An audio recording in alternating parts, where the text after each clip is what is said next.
हो गया स्टार्ट? चलो जी करो।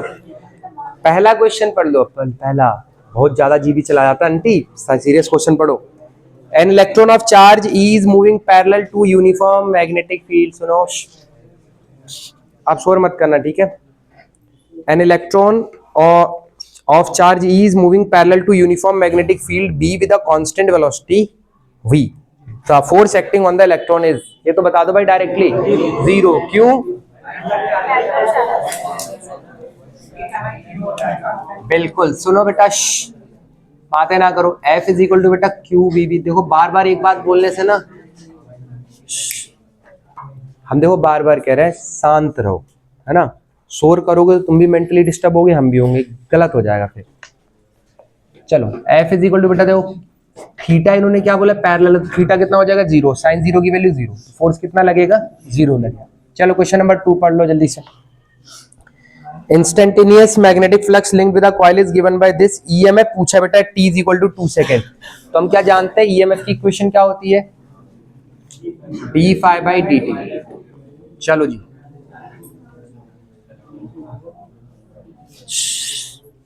बातें ना करो। 5t cube minus 100t plus 300 है ना?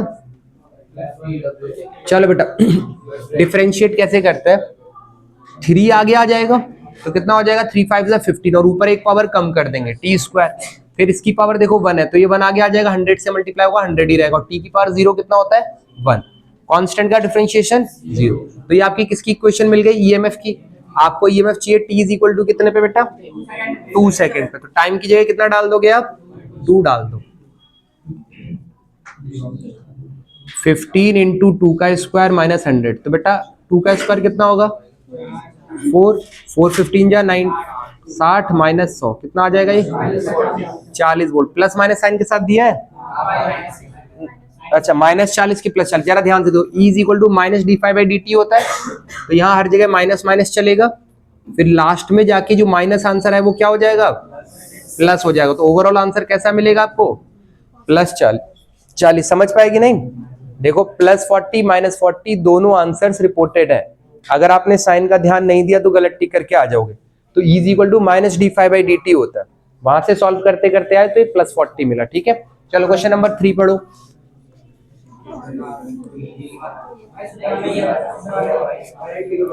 ये तो सुबह किया था, same to same question. Answer बताओ।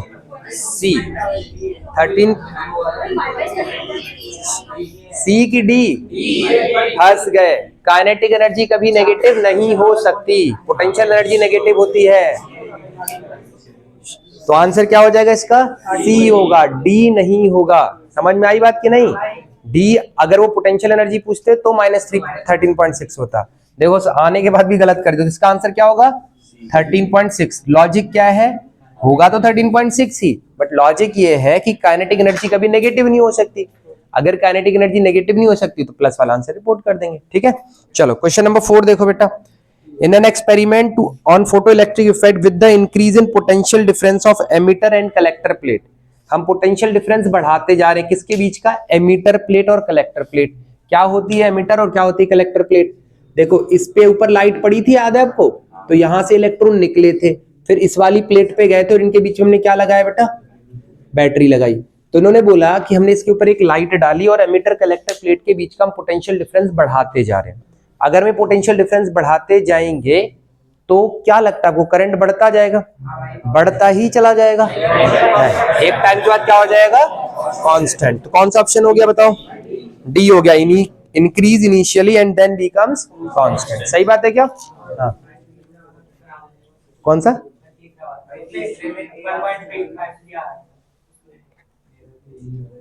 1.53 क्यों? देखो 15.3 तो आंसर ऐसे ही रिपोर्ट नहीं करोगे, आ रहा है अलग बात। हमने क्या बोला? लॉजिक क्या है?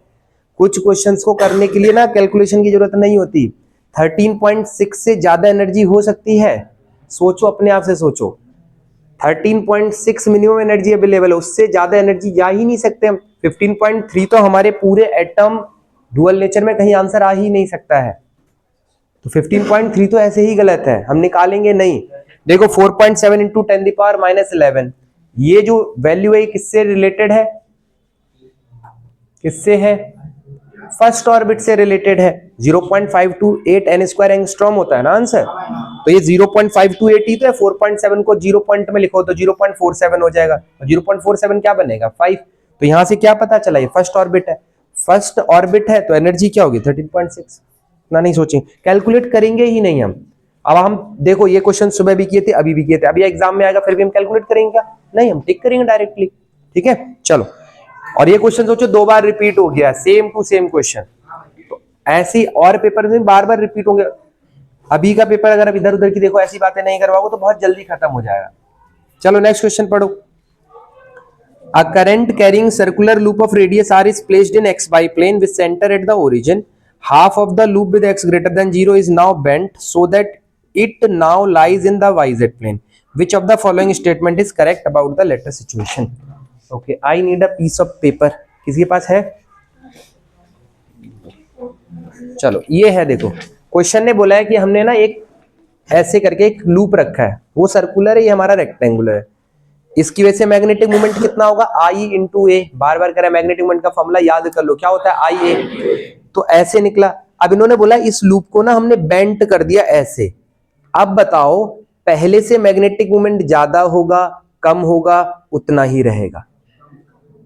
देखो पहले मैग्नेटिक मोमेंट पूरा का पूरा एक ही डायरेक्शन में था, सारा का सारा एक ही डायरेक्शन में फ्लक्स जा रहा था। अभी जब आप ऐसे मोड़ दोगे तो आधा इधर जाएगा आधा इधर जाएगा, और इन दोनों का नेट मिलेगा अब हमें। तो पहले से कम हो जाएगा, बढ़ जाएगा, या उतना ही रहेगा, कम हो जाएगा। समझ में आया लॉजिक क्या कह रहे हैं हम?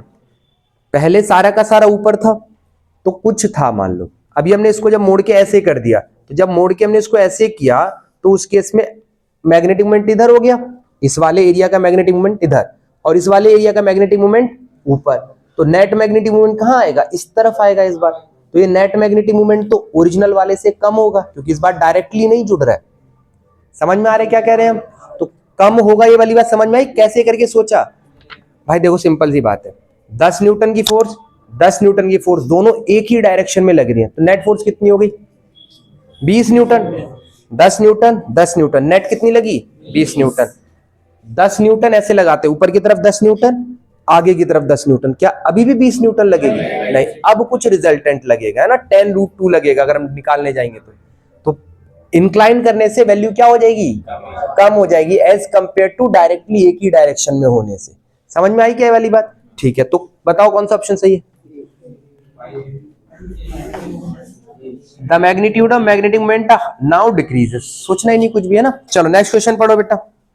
मैग्नेटिक मोमेंट की डायरेक्शन कहां से कहां होती है, साउथ से नॉर्थ होती है। अगला क्वेश्चन देखो वैसा ही है क्या, नॉर्थ से साउथ नहीं, गलत बात, साउथ से नॉर्थ होती है बेटा। ये साउथ है ये नॉर्थ है, इस मैग्नेटिक का साउथ और नॉर्थ। देखो जरा ध्यान से, इस मैग्नेटिक मोमेंट की डायरेक्शन कहां होगी, ऊपर की तरफ, इसकी कहां होगी, इस तरफ। डायरेक्शन मिल गई। इनका नेट मोमेंट कहां है, जैसे मान लो इसको हम m1 कहते थे, इसको m2 कहते हैं, इसका नेट इधर आएगा समवेयर। ठीक है, दूसरा वाला देखो कैसे, एक मैग्नेट ऐसे रखी, एक इसी के नीचे रखी, एक का साउथ है पहले ऊपर, ये नॉर्थ है ये साउथ है, ये साउथ है ये नॉर्थ है, इसका मैग्नेटिक मोमेंट इस तरफ, इसका मैग्नेटिक मोमेंट इस तरफ, net magnetic moment zero, similar magnet है, और इसका कुछ ना कुछ तो आएगा, जीरो तो नहीं आएगा। क्या वाली बात समझ रहे हो? 10 और 10 इधर लगाओ तो बॉडी चलेगी, तो भले पूरा पूरा ना चले बट दोनों का रिजल्टेंट तो इस डायरेक्शन में आएगा। बट अगर हम ऐसे लगा दें 10 और 10, अभी नेट कितना हो जाएगा, जीरो हो जाएगा। समझे क्या कहा हमने? तो इसका नेट कितना, जीरो, इसका नेट कुछ ना कुछ है। ऑप्शन पढ़ लो। इन्होंने पूछा कि किसका नेट मैग्नेटिक मोमेंट ज्यादा होगा, तो किसका ज्यादा होगा बताओ, पहले वाले का ज्यादा होगा। ठीक, चलो next question. Smaller the resistance greater the current, resistance कम है तो करंट ज्यादा जाएगा, ऐसा कहां होता है? पैरेलल में होता है ऐसा ना। पैरेलल में देखो, पैरेलल में करंट के पास ऑप्शन हो जाते हैं, जैसे मान लो ध्यान से देखना जरा, एक यहां पे ना हमने 1 ओम का रेजिस्टेंस लगाया और यहां पे लगा दिया 100 ओम का, और पीछे से मान लो बेटा 10 एम्पियर करंट आया, तो क्या लगता है मोस्टली करंट तो ऊपर से चला जाएगा, इधर से जाना कम पसंद करेगा ना, क्योंकि जिस रास्ते में ज्यादा रेजिस्टेंस मिलता है उस रास्ते में करंट कम जाता है, तो इसमें कम जाएगा, इसमें ज्यादा जाएगा। तो लोअर रेजिस्टेंस है हाइयर करंट कौन से सेटअप में होता है? पैरेलल वाले में। तो बताओ इसका क्या हो जाएगा? ए का हो जाएगा 4 के। अच्छा, ए का क्या होगा? Smaller the resistance greater the current, A का 4 होगा। एक ही ऑप्शन है ऐसा, देखो डायरेक्टली टिक कर दिया, लेकिन फिर भी डिस्कस कर लेते ना, कल को और किसी तरह से आ गया। ऑप्शन सी हो गया, समझ में आया? खाली एक ही वैल्यू पता करने से। आगे देखो, ग्रेटर और smaller the resistance current is same. इन्होंने बोला रेजिस्टेंस छोटा हो या बड़ा हो, बट करंट दोनों में सेम जाएगा। सीरीज में ऐसा होता है भाई, मजबूरी है करंट की इस बार तो, है ना। सुनो, अगर हम यही लगा दें 1 ओम का इधर और 100 ओम का इधर, 1 ओम और 100 ओम, ऐसे कहानी की तरह ही आंसर करना है। अब तुम निकालने बैठ गए तो फिर नहीं होगा। अब यहां से अगर 20 एम्पियर का करंट जाएगा तो ये भी 20 एम्पियर ही लेगा, ये भी 20 एम्पियर, क्योंकि रास्ता ही है एक जाने का। समझ पाए क्या कह रहे हैं? तो इसका मतलब ग्रेटर और smaller the resistance current is same, ऐसा कब होगा? सीरीज कनेक्शन में। तो बी का क्या बन जाएगा? देखो बी का 3 बन जाएगा फिर, when resistance are connected in series. C option पढ़ो, greater the resistance smaller the power. Greater the resistance smaller is the power. देखना, P is inversely proportional to R कहना चाह रहे हैं। और ऐसा जब हो सकता है जब क्या कांस्टेंट हो? R किसके अपॉन में आता है? पावर के 3 फॉर्मूले हमारे पास, V square by R, I square R। अब इन्होंने बोला कि रेजिस्टेंस कम तो पावर ज्यादा, या पावर कम तो रेजिस्टेंस ज्यादा। ऐसा जब भी हो सकता है जब वोल्टेज क्या हो? कांस्टेंट हो। तो सी के साथ देखो क्या है, if the voltage is applied. Constant बोलना चाहिए ना, if the voltage is applied का क्या मतलब है? चलो डी देखते हैं क्या कह रहे हैं। Greater the resistance greater the power. Greater the resistance greater the power जब कब होगा? जब ये करंट कांस्टेंट हो जाए। आई कांस्टेंट होगा, देखो power is directly proportional to resistance है क्या? Greater the resistance greater the power. ठीक बात। तो पहले ही ऑप्शन से हमें पता चल गया था वैसे आंसर क्या है ना, बट फिर उन्होंने 4 ऑप्शन एक बार डिस्कस कर लिए, जिससे कि कल को अगर किसी और फॉर्म में आए तो हमें पता चल जाए। ठीक, चलो क्वेश्चन नंबर 8 देखो क्या कह रहा है। Charge through a cross section of a conductor is given by this, find the average current. बेटा देखो एवरेज करंट क्या होता है? टोटल, जैसे देखो एवरेज वेलोसिटी आपने पढ़ी, एवरेज वेलोसिटी होती है total displacement by total time. Average current क्या होता होगा? Total charge by total time. सही बात है कि नहीं? तो हमें चार्ज की इक्वेशन दे रखी है उन्होंने, देखो क्या दिया, 5t स्क्वायर माइनस 2t।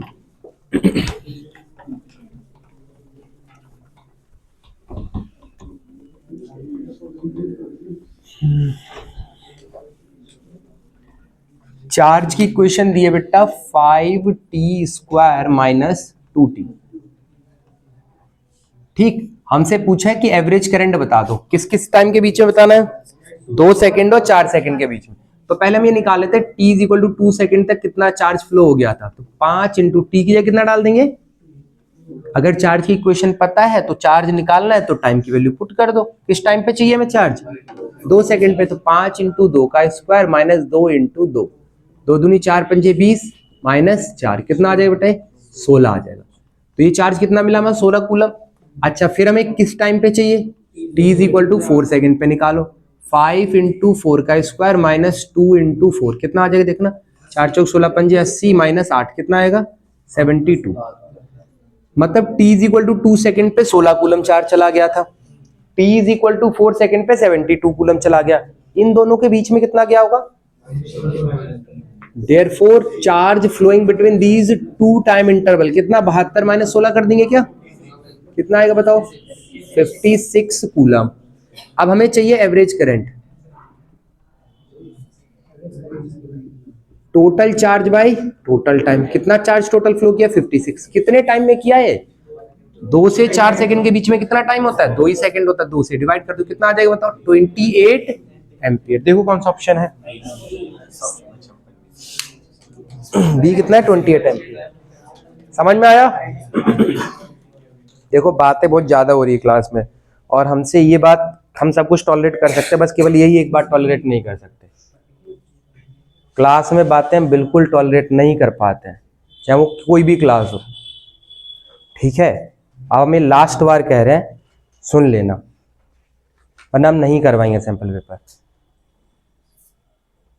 और आपको खुद से करना है तो इसके लिए हमने टाइम दिया था ना घर से करने का, इसीलिए तो हम पहले भेज देते हैं। क्लास में अगर डिस्कशन करना है तो हमारे साथ करो, आपस में क्यों कर रहे हो। नेक्स्ट क्वेश्चन पढ़ो, question number 9। A wire of length 20 centimeter is bent into a semicircular arc. If the two equal halves of the arc were each to be uniformly charged with charge plus Q, then the net electric field at the center O of the semicircular arc would be. चलो कैसे करोगे इसको। इन्होंने बोला एक wire है हमारे पास, ये वायर था, ठीक। फिर इस वायर को हमने कैसे कन्वर्ट कर दिया, एक सेमी सर्कुलर आर्क में कन्वर्ट कर दिया। इसके दोनों हाफ में जो चार्ज है वो कितना है, प्लस क्यू है। तो यहाँ पे कितना चार्ज, प्लस क्यू, और इधर कितना चार्ज, प्लस क्यू। तो टोटल कितना चार्ज हो गया इसके ऊपर, 2Q हो गया क्या। अब इसकी वजह से हमें यहाँ पे क्या चाहिए, इलेक्ट्रिक फील्ड चाहिए। तो इलेक्ट्रिक फील्ड कैसे निकालोगे, इसकी वजह से फॉर्मूला पता होना चाहिए। तो इसमें ना वही फॉर्मूला लगा देना, वायर वाला फॉर्मूला क्या होता है, वायर की वजह से याद है इलेक्ट्रिक फील्ड का फॉर्मूला गॉस लॉ से निकाला था, lambda by 2 pi epsilon naught r. सही बात है क्या। अच्छा अब लैम्डा की वैल्यू कितनी डालोगे बताओ। लैम्डा क्या होता है, चार्ज पर यूनिट लेंथ। तो लैम्डा की जगह कितना डालेंगे, टोटल चार्ज कितना है बताओ, 2Q है, टोटल चार्ज है 2Q। और टोटल लेंथ कितनी है इसकी, वायर की लेंथ दे रखी है 20 सेंटीमीटर। तो 2Q बाई 20 सेंटीमीटर से मीटर में जाने के लिए 10⁻⁻² अपॉन में 2 पाई एप्सिलॉन नॉट। आर की वैल्यू कहीं से और डालनी पड़ी, आर कैसे निकलेगा देखना। क्या हम ऐसे कहें कि ये वाली जो लेंथ होगी कितनी होगी, पाई आर होगी क्या। तो हम सोचे अच्छा यही पाई आर लिख लेते हैं। इस पाई आर की जगह देखो, पूरे सर्कल की जो लेंथ होती है वो होती है 2 पाई आर। तो आधे सर्कल की लेंथ कितनी होगी, पाई आर होगी। सही बात है। तो पाई आर तो ऑलरेडी हमारे पास अवेलेबल है, तो पाई आर जो है वो लेंथ ऑफ वायर के बराबर है, और लेंथ ऑफ वायर ऑलरेडी हमें पता है क्या, एल है। तो हम क्या ऐसे लिखते हैं देखना इसको, 2Q बाय 20 इंटू 10⁻⁻² अपॉन में 2 एप्सिलॉन नॉट को अलग कर लो, है ना। ये पाई आर लिख दिया। पाई आर को हम कितना पुट कर देंगे, 20 इंटू 10⁻⁻²। अब देखो सब कुछ पता है, केवल वैल्यू पुट करनी है। कैसे कैसे पुट किया समझ में आया।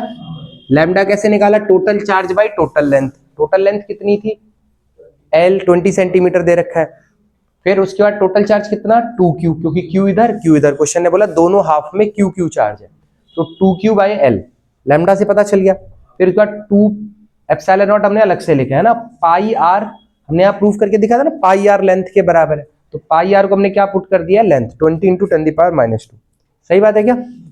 इसके अपॉन में 1 मान लें, फ्रैक्शन के अपॉन में फ्रैक्शन होता है तो क्या हो जाता है, रेसिप्रोकल हो जाता है क्या। तो हो जाएगा 2Q बाय 20 इंटू 10⁻⁻² इंटू ये ऊपर जाएगा तो 1 by 2 epsilon naught into 20 into 10⁻⁻²। देखो 2 से 2 खत्म, Q की वैल्यू भी दे रखी है आई थिंक। अच्छा 10⁻³ एप्सिलॉन नॉट, नीचे कितना आएगा देखो, 20 into 10⁻⁻² into epsilon naught into 20 into 10⁻⁻²। Epsilon not cancel out हो गया, कितना आएगा देखो, 2 2 जा 4, 2 0 इसके साथ हटा दो, तो क्या बचा फाइनली हमारे पास 10⁻³ बचा, और नीचे क्या है 2 इंटू 10⁻⁻²। अच्छा 4 है, 4 इंटू 10⁻⁻² ना। ये ऊपर जाए कितना हो जाएगा 10⁵/4। अब इसको डिवाइड कर लेके देख लो, जो आंसर आएगा वही होगा। 10⁵ में से 10⁻² अलग कर लें इंटू 10⁻³, क्योंकि सारे ऑप्शन 10⁻³ में दे रखे हैं। ये 100 है क्या, 4 के टेबल में 100 कितनी बार में आता है, 25 बार में। तो कौन सा हो गया 25 इंटू 10⁻³, कौन सा, ए ऑप्शन हो गया। ठीक है चलो जी क्वेश्चन नंबर 10 देखते हैं एक बार, पढ़ो क्वेश्चन 10 क्या कह रहा है। क्वेश्चन नंबर 10 देखो एक बार क्या कह रहा है।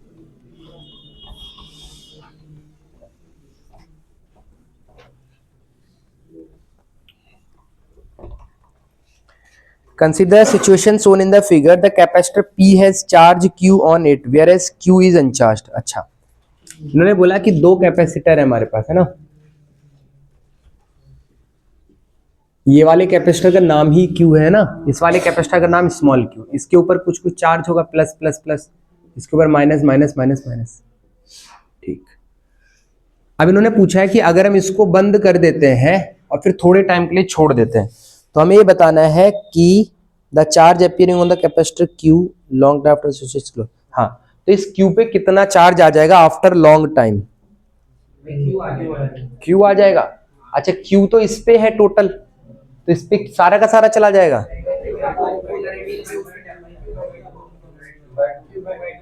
Q by two. ओके, चलो समझते हैं। एक बात समझना बेटा, अगर माइनस चार्ज यहां से यहां जाएगा तो ये प्लस चार्ज इसको जाने देगा। ये जब जाता, जब हम इसको भी आपस में ऐसे कनेक्ट कर देते, अब फ्लो होता। समझ पाए क्या कह रहे हैं? अगर ये माइनस चार्ज इधर जाएगा तो इसको जाने के लिए कोई रिसोर्स तो होना चाहिए। जैसे ये दोनों पोटेंशियल डिफरेंस लेके अपना मेंटेन किए हुए बैठे हैं, अब ये माइनस चार्ज यहाँ पे जाएगा तो यहाँ का पोटेंशियल कम हो जाएगा और यहाँ का पोटेंशियल ज्यादा हो जाएगा, फिर ये वापस आ जाएगा क्या, मेंटेन करने के लिए बराबर पोटेंशियल। समझ रहे हो क्या कह रहे हैं? तो इसका मतलब क्या ये चार्ज इधर जाएगा? इसको मौका ही नहीं मिले। ये जब जाता, जब इस प्लेट को हम इसकी इस प्लेट के साथ कनेक्ट कर देते, तब आंसर हो जाता Q by two, Q by two. अभी फ्लो करेगा अगर ये वाली प्लेट को हमने कनेक्ट नहीं किया, खाली ये वाली। ये बिल्कुल ऐसे है, आप ना इसमें से एक तार निकालो और आप इंसुलेटेड हो, आप इसको पकड़ के खड़े हो जाओ, क्या आपको करंट लगेगा? क्यों नहीं लग रहा? चार्ज फ्लो ही नहीं करेगा इधर। ये वैसे ही सर्किट है क्या? इधर से तो आपने कनेक्ट कर दिया, बट इधर इधर से देखो ये ओपन है क्या, तो क्या क्लोज्ड सर्किट हो पाया? जब सर्किट क्लोज नहीं हो तो चार्ज फ्लो करेगा क्या? नहीं। तो इसके ऊपर कितना चार्ज आ जाए आफ्टर लॉन्ग टाइम? जीरो, कोई चार्ज नहीं होगा। क्यों नहीं होगा, समझ पाए? ओके, आगे बढ़ो। Next question. In Rutherford alpha particle scattering experiment what will be the correct angle for a scattering for an impact parameter zero? अगर इंपैक्ट पैरामीटर जीरो है तो स्कैटरिंग एंगल कितना होगा? इंपैक्ट पैरामीटर क्या था? सेंटर से जाने वाली लाइन से जो डिस्टेंस होता है उसी को क्या कहते हैं? इंपैक्ट पैरामीटर कहते हैं। आई रिपीट, सेंटर से जाने वाली जो लाइन होती है, उस लाइन से पार्टिकल का जो डिस्टेंस होता है, वही डिस्टेंस क्या कहलाता है? Impact parameter. अब हमारा सिंपल क्वेश्चन, अगर इंपैक्ट पैरामीटर जीरो कर दो तो बताओ स्कैटरिंग एंगल कितना होगा? 180 डिग्री, क्योंकि पार्टिकल यहां जाएगा, इससे आगे जा पाएगा क्या? इसको रिपेल करके वापस भेज देगा। तो बताओ स्कैटरिंग एंगल कितना होगा? 180। कॉन्सेप्चुअल था, सोचो हम सोचने लग जाए अच्छा इंपैक्ट पैरामीटर का फॉर्मूला लगाएंगे फिर वहां से एंगल निकालेंगे, तो कितना कॉन्सेप्चुअल पूछा है। इंपैक्ट पैरामीटर जीरो मतलब इसके जस्ट सामने जा रहा होगा, जस्ट सामने जाएगा तो वापस आएगा, है कि नहीं? तो स्कैटरिंग एंगल कितना हो गया? 180 डिग्री। कोई फॉर्मूला नहीं, बस आपको ये पता होना चाहिए था इंपैक्ट पैरामीटर होता क्या। ठीक है, कोई फॉर्मूला याद करने की जरूरत नहीं है। नेक्स्ट देखो, the magnetic force per unit length on a wire carrying a current of 10 ampere and making an angle of 45 degree with the direction of uniform magnetic field. कौन सा टॉपिक का क्वेश्चन है भाई? फोर्स निकालनी है current वाले wire में। कौन सा फॉर्मूला लगे? बार बार आ चुका है, बताओ। Bill sine theta. देखो सैंपल पेपर को हम कह रहे हैं बार बार रिपीट।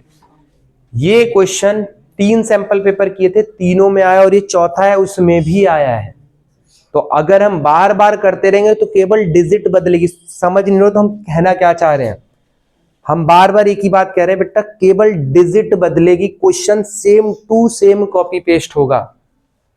आप इस बात की इंपॉर्टेंस को जितना अच्छे से समझ जाओगे पेपर उतना ही अच्छा है। केवल डिजिट चेंज होगी, conceptually paper same to same आएगा जैसा आप क्लास में करें। एक भी क्वेश्चन आपको ऐसा नहीं एकदम अलग सा आ गया और ये तुम पेपर दे के आना फिर मिलना। एक भी क्वेश्चन ऐसा नहीं रहेगा जिसको आप बोलो कि नहीं ये देखा देखा नहीं है। बट अगर आप नहीं करके गए तो देखा दिखाया भी छोड़ के आओगे, सोचो कितनी गलत बात हो जाएगी। हम इसीलिए बार बार करें कि अब कोई नोट्स पढ़ने की जरूरत नहीं है, कोई डेरिवेशन करने की जरूरत नहीं है, केवल जो सैंपल पेपर में आया है वही कंटेंट रिपीटेड मोड में बार बार करते रहो। ये क्वेश्चन हर सैंपल पेपर में आया है, हर सैंपल पेपर में उठा के देखना। 3 से चौथा सैंपल पेपर आ गए हम और चौथे सैंपल पेपर में भी यही क्वेश्चन मिला हमें, सेम टू सेम। क्या फॉर्मूला है बताओ? F is equal to BIL sine theta. तो बेटा B दे रखा है, बताओ कितना है? 0.2। I कितना है बेटा? 10। L उन्होंने बोला नहीं तो फोर्स पर यूनिट लेंथ बोला, मतलब लेंथ कितना डालेंगे? 1। साइन थीटा कितना है? 45। तो देखो कितना आ जाएगा, 2 साइन 45 की वैल्यू होती है 1/√2। तो बेटा √2 से 2 काटो, कितना बचेगा, √2 न्यूटन। कौन सा ऑप्शन है, √2/2 आ रहा है ना, कितने सॉरी √2/2, √2/2 है ना, 2/√2 होना चाहिए ना, सी ऑप्शन है तो 2/√2। अच्छा उन्होंने काटा नहीं, और सॉरी 2/√2 न्यूटन, मैथ्स में तो इसको गलत मान देते हैं। चलो 2/√2 न्यूटन, ठीक है। चलो नेक्स्ट पढ़े, असर्शन रीजन पे आगे। 15 मिनट लग रहे हैं हर बार एमसीक्यू करने में, इतना ही एग्जाम में लगना चाहिए टाइम। एग्जाम में आपको सेक्शन ए को केवल 15 से 20 मिनट ही देने, इससे ज्यादा टाइम नहीं लगना चाहिए। और हम सच्ची बता रहे हैं, अगर आप हमारे बोले हुए शब्दों पे अमल करोगे तो आपको इससे ज्यादा टाइम लगेगा भी नहीं, क्योंकि सारे क्वेश्चन एकदम देखे दिखाएंगे, फटाफट टिक टिक करके आगे बढ़ जाओगे। बस बार बार कह रहे हैं, देखो 20 नंबर यहाँ से एकदम फ्री के हैं, 70 में से 16 है ना सर, 16 एमसीक्यू तो एकदम एकदम फ्री के हैं, यही कॉपी पेस्ट होंगे। 16 नंबर यहाँ से मिल गए, अगर आगे से हम 20-25 नंबर का भी करें तो 40-41 नंबर आ गए। 30 का प्रैक्टिकल सो तो केवल सैंपल पेपर करने से आपके नंबर 70-75 के आसपास पहुंच गए, केवल सैंपल। अभी इससे बड़ी बात नहीं, 16 नंबर यहाँ से, और पीछे पेपर से 20 नंबर का भी नहीं कर पाएंगे, इतना सब कुछ पढ़ के जा रहे हैं। कितना आसान है नंबर स्कोर करना, हम तो ये समझा रहे, बट मेहनत कर लो जो हम बोल रहे हैं उस डायरेक्शन में, वरना फिर बाद में पछताओ। पेपर निकल गया, उसके बाद तुम्हें अगर पता भी चलो फिर क्या फायदा हुआ। 70-75 से नीचे नंबर किसी के नहीं आएंगे, हम जैसा बोल रहे अगर वो वैसा कर रहा है तो।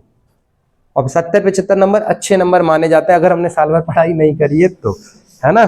साल भर पढ़ा है तो फिर तो अलग बात है ना, बट अगर हमने नहीं पढ़ा है, हम केवल 10-15 दिन के बेसिस पे पढ़ के पेपर देने जा रहे हैं, तो 70 इज अच्छा स्कोर है कि नहीं। चलो next question, assertion reason, the refractive index of a diamond is √6 and that of liquid is √3। मतलब डायमंड किसी लिक्विड में रख दिया है तो दोनों का रिफ्रैक्टिव इंडेक्स दे दिया। if the light travels from diamond to liquid it will totally reflect when the angle of incidence is 45 degree. तो निकालना पड़ेगा हमें, है ना।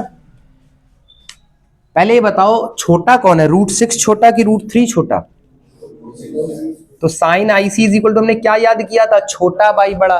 शुभम को याद रख लेना है ना, हमने बताया था ना छोटा बाई बड़ा करके, नहीं याद होना चाहिए कैसे भी हो, ठीक है। तो कितना हो जाएगा, √3 बाई, बुरा तो नहीं मान जाते ना। देखो हम उसी का एग्जांपल देते हैं जो इंसान बुरा ना माने, बुरा मान जाए उसके तो बोलते ही नहीं है, कोई बात नहीं। मान जाओ तो बोल देना अकेले में, जाए भैया बुरा लग जाता है, बोला मत करो, ठीक। तो हम आगे से नहीं बोलेंगे। Sine IC is equal to 1/√2, तो IC कितना आ गया, 45 डिग्री आ गया। मतलब असर्शन सही है कि गलत है, सही है। चलो n is equal to sine IC where n is the refractive index. हाँ तो सही बात है भाई, है कि नहीं, सही बात है क्या ये एक्सप्लेन कर रहे हैं ऊपर वाले को कि नहीं। हाँ अच्छा, एक्सप्लेन कहाँ से कर रहे हैं, बात तो सही है। ये फॉर्मूला क्या बता रहा है, बताना बेटा। Sine IC is equal to 1/n, ये फॉर्मूला किसके लिए है, एयर के लिए है। आपने जो ये जो क्रिटिकल एंगल निकाला, इसमें कौन सा कॉन्सेप्ट यूज किया, ये वाला यूज किया कि नहीं किया, नहीं किया ये वाला, ये और ये अलग अलग है क्या। बस इस वाले में ऊपर एयर है, नीचे जो मीडियम होगा। कॉन्सेप्चुअली ये दोनों सेम बातें हैं कि अलग अलग है, सेम।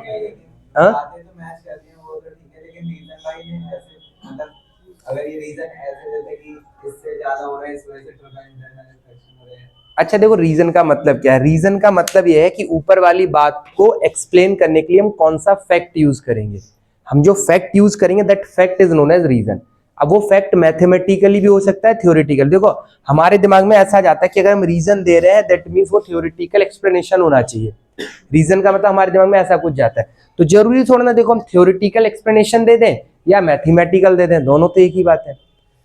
तो आपको ये मान के चलना है कि ये इसको एक्सप्लेन कर रहा है, मैथमेटिकली कर रहा है। मैथमेटिक्स के लोग तो थोड़ा ना ऐसे पूरा थ्योरी लिखते हैं, हम लोग तो छोटे छोटे वर्ड्स को भी, मतलब इतने बड़े बड़े स्टेटमेंट छोटे से में कंडेंस कर देते हैं। तो एक्सप्लेन कर रहा है, ये मान के चलना है, ठीक है। अगर कहीं लिखा भी हो ना, अच्छा तुम्हारा मन कर जाए नहीं भैया ने वाला कराया था, मेरा तो ये नहीं आ रहा है, गूगल पे जाके चेक कर लिया, तो उस केस में हमारे साथ डिस्कस कर लेना, अपने मन से अज्यूम करके वही आंसर टिक करके मत चले जाना, ठीक है। हमने तुम्हें लास्ट ईयर वाले वालों को एग्जांपल दिया था ना, जब क्लास चल रही थी बीच में, जब सेशन चल रहा था तभी हमने बताया था। तो गूगल पे आंसर कोई भी डाल सकता है, अपनी साइट बनाओ आंसर डालो, ठीक है। अब जैसे मान लो कोई बड़ी साइट है, अब उस पर जाके तुम आंसर चेक करो, वो लोग हायर करते हैं डाउट सॉल्व करने के लिए। अभी क्लास के बाद रुकना, हमारे पास ही आया है मैसेज, मतलब केवल पार्ट टाइम डाउट सॉल्व करना है और सैलरी बता रहे थे 2 से 3 हजार पर डे, बस इतना, केवल डाउट सॉल्व करने पार्ट टाइम। तो वहां पे कोई भी डाल सकता है, समझ में आई बात? डाउट तो वहां सही लिखा है या नहीं लिखा वो आपको नहीं पता, आपकी नॉलेज तो लिमिटेड है, बट हमारे साथ डिस्कस कर लोगे तो हम बता दें हाँ इसमें ये कमी, सही होगा तो बोल देंगे सही है, अपनी गलती को एक्सेप्ट कर लेते हैं, हमें इसमें कोई बुराई नहीं है। देखो इंसान से गलती होती है, अगर मान लो हमने कुछ गलत पढ़ा दिया तो हो सकता है गलत हो गया हो, तो उसको हम एक्सेप्ट कर लेते हैं, सुधार देते हैं, बट दैट डजंट मीन कि हर बार गलत तो नहीं होंगे, है कि नहीं? तो अगर ऐसा कुछ हो जाए तो आके पूछ लेना, अपने मन से अज्यूम मत करना नहीं भैया ने गलत पढ़ा था गूगल पे सही लिखा है, फिर गड़बड़ हो जाएगा सब, ठीक है। चलो आगे बढ़े। तो कौन सा ऑप्शन होगा इसका? ए ऑप्शन होगा, ठीक है। Induced EMF will always occur when there is a change in magnetic field, बिल्कुल सही बात है। Next, current always induces whenever there is a change in magnetic field. सही बात है भाई, देखो मैग्नेटिक फील्ड चेंज होगा तो मैग्नेटिक फ्लक्स अपने आप ही चेंज हो जाएगा, मैग्नेटिक फ्लक्स चेंज होगा तो ईएमएफ इंड्यूस हो जाएगा। तो ऊपर वाली बात को एक्सप्लेन कर रहा है कि नहीं कर रहा है? कर रहा है, मतलब इसका ऑप्शन भी क्या हो गया? ए। अगला पढ़ो जल्दी से।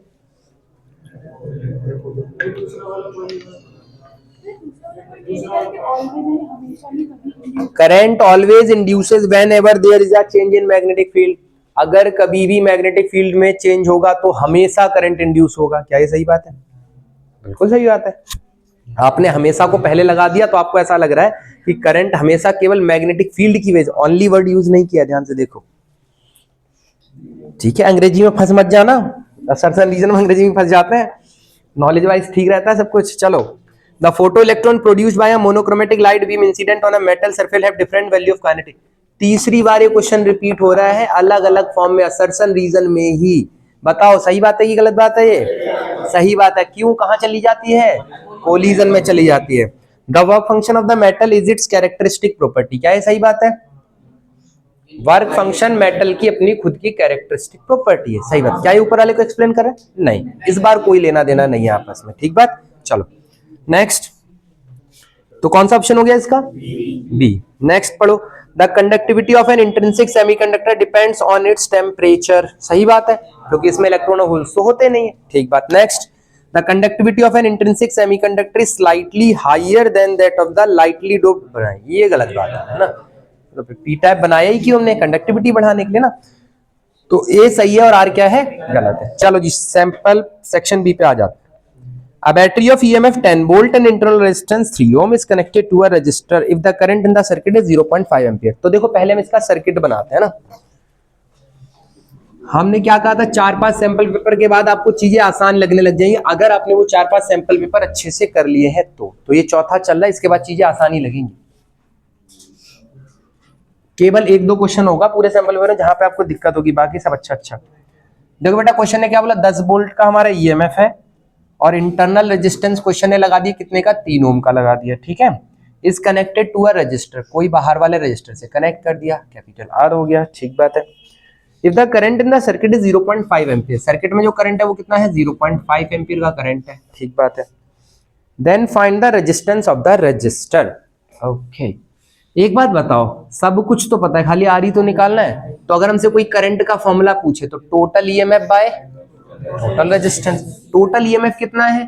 10, और टोटल रेजिस्टेंस कितना है? R प्लस 3, बस हो गया। मुश्किल था क्या? आई की वैल्यू डाल दो 0.5 n अपॉन में R प्लस 3, क्रॉस मल्टीप्लाई कर दो, 0.5 और 3 की मल्टीप्लाई करोगे तो 1.5 इज इक्वल टू 10। 1.5 उधर जाके माइनस कर दो, कितना बचेगा बताओ? 0.5 R इज इक्वल टू 8.5। तो R कितना आ जाएगा बेटा? 8.5 अपॉन में 0.5, 17 का टेबल में आता है ना। R की वैल्यू कितनी आ गई हमारी? 17। R मिल गया। उसके बाद क्वेश्चन ने क्या बोला है? The terminal voltage of the battery. एक बात बताओ, टर्मिनल पे जो वोल्टेज होगा वही होगा जो इसमें ड्रॉप हो रहा होगा, क्योंकि इंटरनल रेजिस्टेंस वाला तो खर्च होके ही बाहर आएगा ना। समझ आई बात? तो अगर आपसे बोले कि जो इसके अक्रॉस वोल्टेज होगा वही टर्मिनल पे वोल्टेज होगा, ये वाली बात समझ में आई? क्योंकि रेजिस्टेंस अंदर वाला है, वो तो खर्च करके ही भेजेगा बाहर। अब बाहर जितना आ गया वो सारा कौन लेगा? External resistance. तो हम क्या निकालेंगे, इसमें कितना रेजिस्टेंस ड्रॉप, पोटेंशियल ड्रॉप हुआ, भाई क्या हो जाएगा हमारा? Terminal potential. समझ पाए क्या? और इसका पोटेंशियल निकालना बहुत आसान।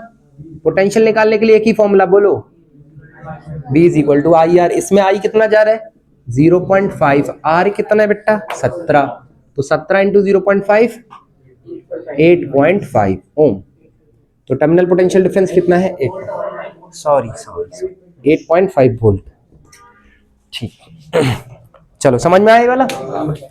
Next question, an equiconvex lens of focal length f is cut into two equal halves in thickness. What is the focal length of each half? ये हमसे पूछोगे। एक लेंस को थिकनेस में काटा है, थिकनेस में काटा मतलब ऐसे काटा कि ऐसे? ऐसे काटा है ना, थिकनेस के। चलो ये हमारा लेंस है ना, ऐसे काटेंगे तो देखो पूरी कट कहाँ आ रहा है? थिकनेस में ही आ रहा है क्या? ये ऐसे काटे? ये तो गलत बात हो गई भाई, कैसे काटना? ये वाला कट होगा थिकनेस वाला, ठीक है। अब बताओ इसमें फोकल लेंथ क्या हो जाती थी? 2f, याद है ना, वो करवाया था डायरेक्टली। तो फोकल लेंथ में कितना लिख देंगे? 2f। 2f लिख दिया तो नंबर 2 नहीं मिलेंगे, क्योंकि 2 नंबर में इतना लिख के आ जाए तो थोड़ा ना नंबर मिलेंगे। तो हमने इसको करवा के भी दिखाया था, अगर आपको याद हो ना। तो कैसे करेंगे देखो जरा ध्यान से, कैसे निकालेंगे, क्या कर देते हैं। देखो इसका रेडियस ऑफ कर्वेचर आर है, इसका रेडियस ऑफ कर्वेचर भी आर, ठीक। तो अगर हम इसका फोकल लेंथ ओरिजिनल लिखना चाहेंगे तो वो कितना होगा बताना? 1/f is equal to mu minus 1। क्या लिखना चाहिए? ये वाला प्लस आर, ये वाला माइनस आर। क्या लिखेंगे? 1/+r minus 1/-r। समझ में आया? प्लस आर माइनस आर, तो इसलिए माइनस आर लिखा। तो 1/f कितना आ गया बताना? म्यू माइनस 1 कितना आ जाएगा बेटा? ये 1 ए प्लस हो जाएगा 2/r। इसको कह दो क्वेश्चन नंबर 1। अब हमने लेंस को काट लिया, तो काटने के बाद हमें ऐसा दिखेगा, सही बात। अब हम इसकी फोकल लेंथ निकालते हैं, तो 1/f डैश बोल देते हैं इसको। कितना हो जाएगा बताना? म्यू माइनस 1, रिफ्रैक्टिव इंडेक्स थोड़ा ना बदलेगा। अब क्या लिखोगे? एक तो प्लस आर, तो 1/r। दूसरा सरफेस प्लेन हो गया मतलब इन्फिनिटी, माइनस 1/∞। तो कितना हो गया बताना? 1/f dash is equal to mu minus 1, ये वाला कट के हो गया 0, कितना आ गया अपॉन में r। देखो ये कितना है हमारा? 2 म्यू माइनस 1/r, और ये म्यू माइनस 1/r देखो इसकी वैल्यू है क्या? तो इक्वेशन नंबर 1 इसको कहते हैं और इसको 2 कहते हैं। दोनों को डिवाइड कर लें, तो दोनों को डिवाइड करो तो 1/f by 1/f dash is equal to 2 times mu minus 1/r, mu minus 1/r। देखो ये वाला टर्म पूरा पूरा कट गया। 1/f is equal to 1/f dash 2, तो ये उल्टा होकर ऊपर चला जाएगा। कितना हो जाएगा देखो? f dash by f is equal to 2, तो f dash is equal to कितना मिल गया? 2f। तो अगर 2 नंबर चाहिए तो इतना लिखना पड़ेगा, वरना 2f लिख दिए तो 1 नंबर मिल जाएगा शायद, है ना, 2 तो नहीं मिलेंगे। क्लियर हुई वाली बात क्या कह रहे हैं? ठीक। नेक्स्ट देखो, आप ऐसे भी सोच सकते थे, अगर ऐसे करके कट किया तो वो क्वेश्चन 2 नंबर में नहीं होता, क्योंकि ऐसे वाले में प्रूफ कैसे करते, समझे कि नहीं? कुछ प्रूफ करने के लिए होता ही नहीं आपके पास। चलो क्वेश्चन नंबर 19 देखो, resistivity of pure silicon is this and the electron and hole mobilities का क्वेश्चन आ गया। इसको तो इंपॉर्टेंट नहीं माना जाता है। ओके, तो फिर एक फॉर्मूला याद करना पड़ेगा, है ना। कुछ लोग चाहे तो इसको स्किप कर सकते हैं, मोबिलिटीज इज नॉट अ बहुत इंपॉर्टेंट टॉपिक, बट आ गया है तो हमें डिस्कस करना पड़ेगा ना। फॉर्मूला ही है और कुछ नहीं, हटा दे रहे ना से। तो मोबिलिटीज और रेजिस्टेंस में ना एक रिलेशन होता है, देखो क्या होता है, सुनना ध्यान से। मोबिलिटीज और रेजिस्टिविटी में होता है, ठीक। क्या रिलेशन होता है? Let's see. क्वेश्चन नंबर कौन सा है? 19। तो देखो मोबिलिटी इसमें क्या रिलेशन होता है? रेजिस्टिविटी इज इक्वल टू होता है 1/n(e) म्यू, ये रिलेशन होता है। ई जो चार्ज होगा उसका चार्ज लेंगे, एन क्या है? नंबर, और म्यू क्या है? मोबिलिटी, ठीक है। और रो क्या है? रेजिस्टिविटी। ये आपको पता होना चाहिए, ठीक। ये वाला क्वेश्चन हो जाएगा। The resistivity of a specimen of a material when 10⁹ atoms of phosphorus are added per meter cube। एक बात बताओ, अगर हमने 10 की पावर 19 एटम्स ऐड कर दिए हैं, ठीक, इसका मतलब भाई इंसान के बच्चे हैं गए, गलती से इंसान बन गए।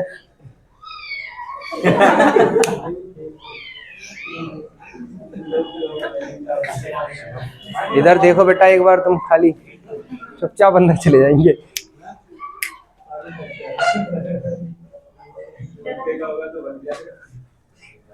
बस शांत हो गया, चल हो गया, बस चल। रो कितना हो गया? इधर से करना पड़ा, पता, उधर उसकी मम्मी खड़ी है। चलो, resistivity of a pure silicon कौन है? चलो, तो हमसे बोला 10 की पावर 19, कहाँ रह गए थे? चलो, the resistivity of a specimen of the metal event 10 की power 19 atoms of phosphorus are added per metre cube. देखो एक बात बताओ, अगर हमने 10 की पावर 19 एटम फास्फोरस के डाले, इसका मतलब कैसा बना? ये एन टाइप बना कि पी टाइप बना? एन टाइप बना। एन टाइप में मोस्टली करंट किसकी वजह से होता है? इलेक्ट्रॉन्स की वजह से होता है। क्या ये वाली बात सही है? तो हमें एन पता चल गया 10 की पावर 19 इलेक्ट्रॉन की वजह से होता है, तो ई पता चल गया। मोबिलिटी इलेक्ट्रॉन की दे रखी है कि नहीं दे रखी? सब कुछ पता। वैल्यू पुट करें, क्या हमें रेजिस्टिविटी पता चल जाएगी कितनी मिलेगी? ठीक। दूसरा पार्ट पढ़ो क्या कह रहा है। The resistivity of the specimen if further 2 into 10 to the power 19 boron atoms per meter cube also added। अब एक बात बताओ, 2 into 10 to the power 19 डाला तो 2 का क्या ही फर्क पड़ रहा है? 10 to the power 19 से मतलब रखते हैं हम अपना, है ना? तो अब बोरोन ऐड कर दिया तो ये क्या बना है? पी टाइप बना है। तो अब किसकी वजह से होगा? होल्स की वजह से होगा। नंबर ऑफ होल्स उन्होंने दे दिए 2 into 10 to the power 19। Charge कितना होता है होल्स पे? इलेक्ट्रॉन के बराबर ही होता है, बस पॉजिटिव होता है। और म्यू वैल्यू तो पॉजिटिव ही डालेंगे, रेजिस्टिविटी नेगेटिव थोड़ा ना आ सकती है। और होल की मोबिलिटी देखो क्वेश्चन ने दे रखी है, केवल ये फॉर्मूला याद होता तो ये क्वेश्चन एकदम आसान था। फॉर्मूला ही तो पूछा, समझ पाए क्या? ये वैल्यू डाल के आंसर भी हमसे ही कैलकुलेट करवाओगे? कर लोगे क्या काम ने? एन डाल देना, ई डाल देना, म्यू डाल देना, सारी वैल्यू डाल दोगे, पहले वाले पार्ट का आंसर आ जाएगा। फिर होल के लिए डालना होगा, तब number of holes, charge on holes, mobility of holes, सब कुछ दिया है, केवल पुट करनी है वैल्यू। ठीक है, हाँ बोलो भैया। नहीं ऐड क्यों करेंगे, दोनों का अलग अलग पूछे। नहीं देखो, इन्होंने 2 into 10 की पावर 19 उसी में डाले हैं, तो हमने 10 की पावर 19 इलेक्ट्रॉन पहले से थे, 10 की पावर 19 खत्म हो गए, बचेंगे कितने? 10 की पावर 19, तो हम n की जगह 10 की पावर 19 डाल देंगे। मतलब ऐसे कहना चाह रहे हैं कि पहले 10 इलेक्ट्रॉन डाल दिए, अब 20 प्रोटॉन डाल दिए, तो 10 तो खत्म हो गए, बचे कितने? 10। तो नेट कितना बचा? 10। तो 2 into 10 की पावर 19 डाला, इसका मतलब इलेक्ट्रॉन न्यूट्रलाइज हो जाएंगे, बचेगा कि केवल होल बचेगा। कितने होल बचेंगे? 10 की पावर 19 होल्स। ठीक बा, केवल वैल्यू पुट करनी थी। हाँ बोलो भैया। देखो इसमें निकालना क्या, पढ़ो एक बार क्वेश्चन, रेजिस्टिविटी निकालना है। रेजिस्टिविटी किसको, कौन सा फॉर्मूला लगाए बताओ? Sigma is equal to N E, sorry, अच्छा ये कब होता है? जब इलेक्ट्रॉन और होल्स दोनों एक साथ होते हैं तब। यहाँ पे पहले इलेक्ट्रॉन्स ऐड किए हैं तो इलेक्ट्रॉन्स की पूछ ली, उसके बाद होल्स ऐड किए तो होल्स की पूछ ली, दोनों की अलग अलग पूछी है। ठीक है, चलो समझ में आए वाला क्वेश्चन। अब हम कैलकुलेशन वाला पार्ट सारे क्वेश्चंस में स्किप करते हुए चलेंगे, वो आप लोग करोगे। ठीक है, हमने बता दिया कैसे करना है। ठीक बा, चलो। कैलकुलेशन में गलती होती है एग्जाम में तो कोई दिक्कत नहीं है, तुम बस वैल्यू पुट करके कुछ कुछ कर देना। 2 नंबर में होता 1.5 नंबर मिल जाए, कैलकुलेशन मिस्टेक हो जाएगी तो कोई दिक्कत नहीं, बालक ही तो अभी है ना, उनको ही पता है। नहीं, चार्ज का साइन डाल दिया बेटा तो रेजिस्टिविटी नेगेटिव आ जाएगी। क्या रेजिस्टिविटी नेगेटिव हो सकती है? नहीं, तो इसमें सबका केवल मैग्नीट्यूड ही पुट करना है। ठीक बात, क्या नहीं, देखो 2 into 10 की पावर 19 हमने एटम डाले किसके? बोरोन के, और ऑलरेडी 10 की पावर 19 फास्फोरस के पड़े हुए थे, तो कितना डालेंगे? 10 की पावर 19, क्योंकि वो कैंसिल आउट हो गए ना आधे। चलो जी, अगला देखो, so that for near normal viewing, क्या उसी में ऐड करते जा रहे हैं। पहले उन्होंने फास्फोरस के एटम डाले, फास्फोरस, हाँ पहले फास्फोरस के एटम डाले, फिर उसके बाद ये एन टाइप बन गया, उन्होंने बोला रेजिस्टिविटी बता दो, हमने बता दी। फिर उन्होंने बोला अब हमने उसके डबल बोरोन के एटम डाल दिए, तो डबल अगर डाले हैं तो आधे तो न्यू जो इलेक्ट्रॉन था वो कैंसिल आउट कर ले जाएगा, सारे होल फिल हो जाएंगे वहां पे। बचे हुए जो होल होंगे वही तो अब करंट को फ्लो करवाएंगे। तो जो बचे हैं वो कितने बचे हैं, मान लो 2 × 10⁻19 डाले, 1 × 10⁻19 तो होल्स फिल हो जाएंगे पहले जो इलेक्ट्रॉन्स खाली उसमें बैठे उनकी वजह से। तो बचेंगे कितने नंबर ऑफ होल्स ओवरऑल, 10⁻19, 1 × 10⁻19 बचेंगे ना। देखो उसमें ऑलरेडी कितने इलेक्ट्रॉन अवेलेबल है, 10⁻19, ठीक। अच्छा अगर हम बोले होल्स हमने कितने जनरेट किए बेटा, होल जनरेट किए 2 × 10⁻19। अब ये इसी में पहले से है तो 2 × 10⁻19 को ऐसे लिखते हैं 10⁻19 + 10⁻19। ये इलेक्ट्रॉन इन होल में जाके बैठ जाएंगे तो ये सारे होल तो फिल हो गए। तो कितने होल बचे जिनकी वजह से हमें रेजिस्टिविटी मिलेगी, 10⁻19। अब यह चलो नेक्स्ट क्वेश्चन देखना। So that the near normal viewing from rarer to denser medium, refractive index of the denser medium can be access. Derivation है क्या, कौन सा वाला है ये, रियल डेप्थ और अपरेंट डेप्थ। तो ये छोटू सा है, क्वेश्चन ही है ये एक्चुअली हिसाब से, क्वेश्चन नंबर 20 है ना। देखो छोटू सा क्वेश्चन हम एक बार करवा देते हैं। ये हमारा क्या है, ऑब्जेक्ट है, ये फ्री सरफेस है, ये क्या हो गई इसकी एक्चुअल डेप्थ हो गई। एक लाइट रे सीधी सीधी आई तो सीधी सीधी चली जाएगी, दूसरी लाइट रे से इंक्लाइंड आएगी तो वो कैसे जाएगी, इंक्लाइंड ऐसे जाएगी। अब ये दोनों कहां मिल जाएंगे, इस पॉइंट पे मिल जाएंगे, तो ये क्या कहलाएगा हमारा, D' कहलाएगा। सही बात है क्या। अब इसके बाद कुछ नहीं करना, केवल एंगल इधर उधर करना है। चलो यहाँ पे हम क्या लगा सकते हैं, स्नेल्स लॉ लगा सकते हैं, लगाओ स्नेल्स लॉ। पहले एंगल ऑफ इंसिडेंस मान लो, ये हमारा एंगल ऑफ इंसिडेंस हो गया। तो बताओ ये भी क्या हो जाएगा, ऑल्टरनेट एंगल से एंगल ऑफ इंसिडेंस। ये क्या हो गया, angle of refraction, refraction reflection नहीं, ये एंगल ऑफ रिफ्रैक्शन हो गया। एक बात बताओ, अगर आपसे बोले कि ये देख पा रहे हो क्या, ये पूरा एंगल ऐसे सोचो, कॉरेस्पॉन्डिंग एंगल है क्या, देखो एक लाइन ये, एक लाइन ये आर है, तो ये भी कॉरेस्पॉन्डिंग से कितना हो जाएगा, आर हो जाएगा। सही बात है। इसके बाद आप आसानी से कर पाओगे, इसको बस एक्स मान लो, एक ट्राइंगल ये वाला बना लो अलग से, इसमें ये वाला एंगल कितना है, आई है, ये कितना है, एक्स है, और ये कितना है, डी है। दूसरा ट्राइंगल ये देखो छोटू वाला दिख रहा है, इस ट्राइंगल को अगर हम देखें तो ऐसा कुछ दिख रहा है हमें, ये क्या है, आर है, ये क्या है, एक्स, और ये क्या है, D' है। D' मतलब अपर एंड डेप्थ, ठीक। तो अगर हम इस ट्राइंगल में लिखेंगे tan i तो वो किसके बराबर होगा बताना, x/d के बराबर। यहां लिखेंगे tan r तो वो किसके बराबर होगा, x/d'। एंगल बहुत छोटे छोटे होंगे तो इसको हम क्या लिख देंगे, sin i = x/d। इसको क्या लिख देंगे बताना, sin r = x/d'। सही बात है, क्योंकि एंगल छोटे हैं। ये हमने कॉपी में करा रखा है ना, देखना रियल डेप्थ अपरेंट डेप्थ का डेरिवेशन। अब यहां देखो, अगर हम स्नेल्स लॉ लगा दे at point A, at point, इस पॉइंट को ए कह दो, एट पॉइंट ए अगर हम लगाते हैं स्नेल्स लॉ तो कितना आएगा बेटा, म्यू साइन आई, बाहर जाएगा तो इस बार बाहर उन्होंने बोला कोई और मीडियम है, क्योंकि रिलेटिव बोल दिया ना उन्होंने, तो इसको ऐसे कहते हैं ये μ1 हो गया, और इसको क्या कहते हैं μ2 साइन आर हो गया। सही है, साइन आई भी अपने निकाल के रख रखा है, बताओ कितना है, x/d। साइन आर भी निकाल के रखा है, x/d'। x से x कैंसिल आउट, μ1/μ2 कितना हो जाएगा, d/d'। यही तो बोला उन्होंने प्रूफ करने के लिए। चलो करा दिया हमने एक बार, देख लेना दोबारा से धीरे धीरे तसल्ली पूर्वक, है ना, इतना करना था, 2 नंबर का था छोटा सा।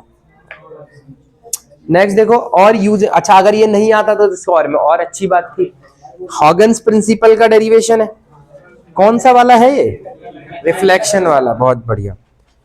21 देख लेते हैं जल्दी से, ये हटा दे रहे ना, 21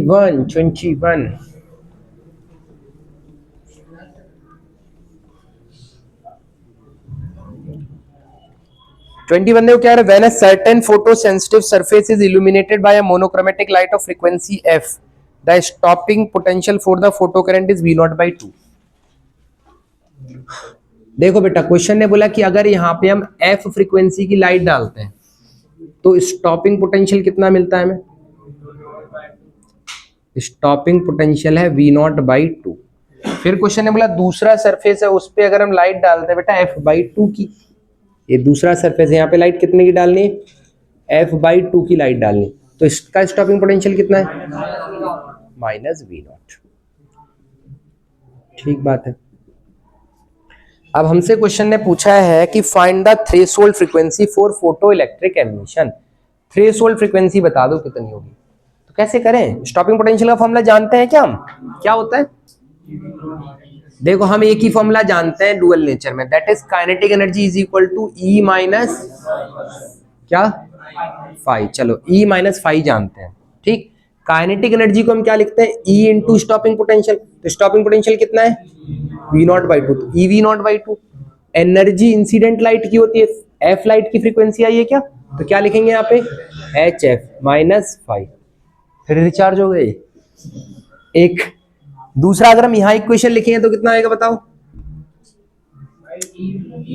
EV0 माइनस का इज इक्वल टू ई की जगह कितना डालोगे hf/2 माइनस फाई की जगह कितना डालोगे, फाई थोड़ा ना चेंज होगा, फाई तो वही रहेगा।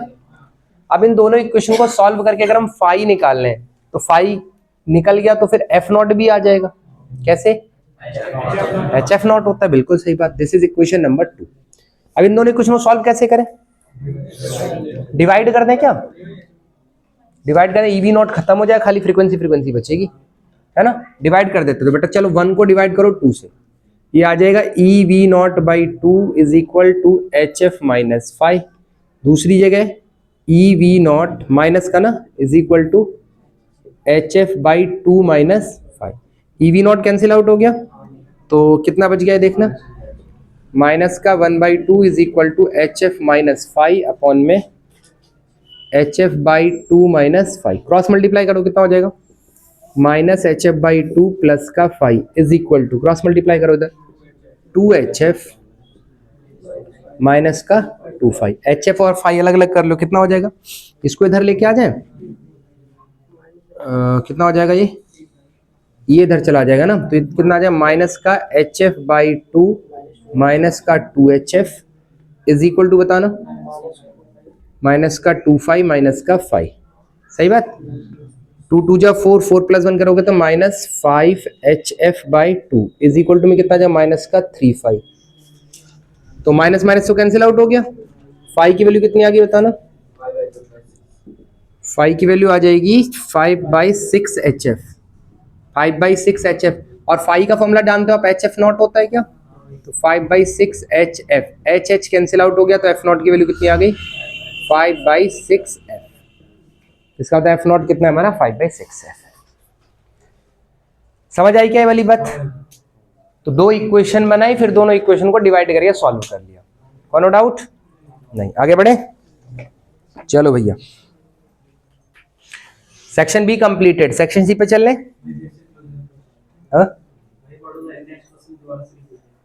अच्छा यही बोला क्या, ओके लेट्स सी, चलो ये सबको आ गया ना, इसमें आने वाली बात क्या थी, ये दोनों थी, कैलकुलेशंस देख लेना आप कैसे करिए, है ना, वीडियो जाएगी तब, है ना। चलो define the distance of closest approach, closest approach की डेफिनेशन क्या थी,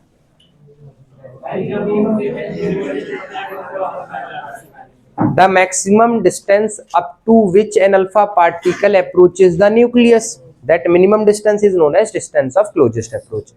क्लोजेस्ट अप्रोच जब हमने पढ़ाया था लास्ट टाइम, अभी पिछले सुबह वाले सैंपल पेपर में था या कल वाले में था, है ना, तो उस सैंपल पेपर में हमने देखा था कि काइनेटिक एनर्जी को पोटेंशियल के बराबर कर देना है बस, और कुछ नहीं, वहां से डिस्टेंस ऑफ क्लोजेस्ट अप्रोच का फॉर्मूला आ जाता था, तो फॉर्मूला लिख देना है, उसके बाद बोला an alpha particle of kinetic K is bombarded on a thin gold foil, if the distance of closest approach is r, then what will be the distance of closest approach of an alpha particle of double the kinetic energy, बताओ भैया, question समझ में आया क्या है, समझाते हैं। अभी 1 घंटा नहीं हो हम लोग को करते करते 2 सेक्शन खत्म, और सेक्शन डी तो खत्म ही मानो, तो होता ही नहीं है ना, 5 मिनट का होता है वो तो बस, है कि नहीं। चलो अच्छा एक बात बताओ, अल्फा पार्ट जो डिस्टेंस ऑफ क्लोजेस्ट अप्रोच का फॉर्मूला था वो शायद ऐसे आया था, r is equal to 2kze², के क्या है यहाँ पे 1/4πε0 है ना, अपॉन में कितना आया था, काइनेटिक एनर्जी आई थी, यही तो था। अच्छा फिर हमने सोचा अच्छा ये तो inversely proportional to kinetic energy, तो बाकी सारे फैक्टर से हमें क्या लेना देना। हम इसको लिखने के बाद ऐसे लिख देंगे कि भैया डिस्टेंस ऑफ क्लोजेस्ट अप्रोच ना काइनेटिक एनर्जी के इनवर्सली प्रोपोर्शनल होती है।